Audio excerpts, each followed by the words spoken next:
So we're here today to provide advice and guidance to anybody who's looking for a career in transport or just some career advice in general.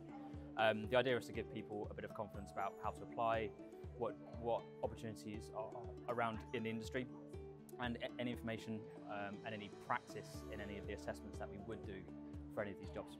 So a lot of the partners that you see around us today are actually part of what we've got that's called the Craidd Alliance. So the Craidd Alliance, which is Welsh for core, is a collective of companies in the industry, and we're working together as one partnership to solve some of the issues that we have in the industry. All we're trying to do here is make sure that our workforce represents as much of our customer base as possible. We want to look up and down our platforms and see our own workforce representing that community of which we serve.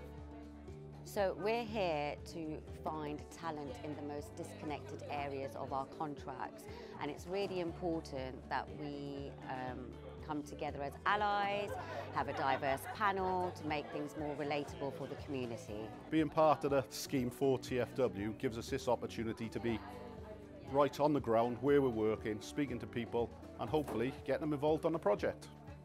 Community engagement is absolutely at the core of what we're doing here. Building a railway, connecting communities, it's really important that people feel part of that, they feel included in that, and they know what opportunities there are to come along that journey with us, to work with us, and what difference that wonderful piece of railway is going to make to them in their lives. Really informative. Everyone here has been extremely friendly, very knowledgeable. I've got some contacts, I've got some email addresses I can talk to, so yes, very helpful.